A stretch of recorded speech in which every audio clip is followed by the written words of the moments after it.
అండి, నమస్తే. నా పేరు స్వప్న భూపతిరాజు.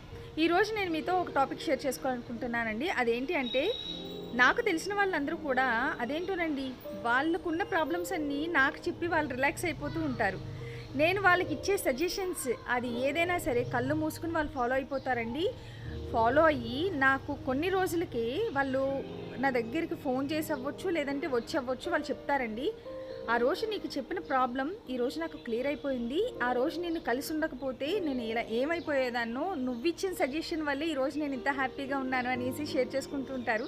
నాకు చాలా హ్యాపీగా అనిపిస్తుంది. అప్పుడు నేను పేరు చెప్పను కానీ ఒకటైతే మీతో షేర్ చేస్తానండి.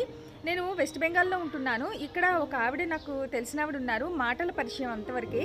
సో ఆవిడకి ఉన్న కండిషన్, ఆవిడకున్న సిచ్యువేషన్ నాకు మొత్తం అన్నీ ఎక్స్ప్లెయిన్ చేసి చెప్పారనమాట. చెప్తే ఆవిడకి నేను ఇచ్చిన సజెషన్, ఇక్కడ నుంచి కొంచెం వేరొక చోటకి మీరు మారండి, లైక్ వాళ్ళ అబ్బాయికి ఏదో ప్రాబ్లం, మైండ్ డిస్టర్బ్ అవుతుంది ఇక్కడ ఉండటం వల్ల అనేసి చెప్పారు. వాళ్ళ వ్యాపార రీత్యా కూడా డౌన్ అయిపోయానని చెప్పారు. సో వాళ్ళకి నేను ఇచ్చిన సజెషన్ ఒకటేనండి, ఇక్కడ నుంచి మూవ్ అవ్వండి, మీ అబ్బాయిని స్కూల్లో పలానా స్కూల్లో జాయిన్ చేయండి, తనకి కొత్త వాతావరణంలో కొత్త ఫ్రెండ్స్ వల్ల కొంచెం మార్పు అనేది కలుగుతుంది, అలాగే మీ వ్యాపారం ఇలా చేసుకోండి, దాంట్లో మీరు చాలా సక్సెస్ అవుతారు అనేసి చెప్పానండి. ఆ ఒక్క చిన్న మాట నేను చెప్పినందుకు వాళ్ళు ఇక్కడి నుంచి మూవ్ అవ్వడం జరిగింది. వాళ్ళు ఈరోజు చాలా అంటే చాలా హ్యాపీగా ఉన్నారు. ఫస్ట్ ఆఫ్ ఆల్ వాళ్ళ అబ్బాయిలో చాలా చేంజ్ వచ్చిందంట.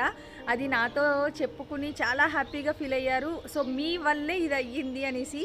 నేనేం చెప్పలేదండి, నేనేమి నగదు రూపాయన నేనేం వాళ్ళకి దానం చేయలేదు, జస్ట్ ఒక చిన్న మాట మాత్రమే చెప్పాను.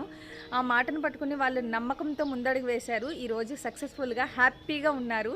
దానికి నేనే కారణం అంటున్నారు, కానీ కాదండి, నేను చెప్పిన మాట వాళ్ళు వినడం, నమ్మకం వల్ల వాళ్ళకి ఆ సక్సెస్ వచ్చింది. నాకు చాలా హ్యాపీగా అనిపిస్తుందండి. ఇలాంటి సిచ్యువేషన్స్ నేను చాలానే ఫేస్ చేశాను, అందులో ఇదొకటి అనమాట. ఇటువంటి జరిగినప్పుడు నేను చాలా ప్రౌడ్గా ఫీల్ అవుతానండి. ఒకరి జీవితం సక్సెస్ అవ్వడానికి నేను కారణమయ్యాను కదా అని. కానీ నేను అనుకుంటాను, అందులో నేను చేసింది ఏమీ లేదు, నా మీద నమ్మకంతో ముందడుగు వేసిన వాళ్ళదే అంతా అనేసి. ఎనీవే, ఏదైతేనే నా వల్ల కొంతమంది హ్యాపీగా ఉన్నారు అంటే అది నాకు చాలా తృప్తిగా అనిపిస్తుంది. మరి ఈ వీడియో మీకు ఎలా అనిపించింది నాకు తప్పకుండా తెలియజేయండి. Thanks for watching.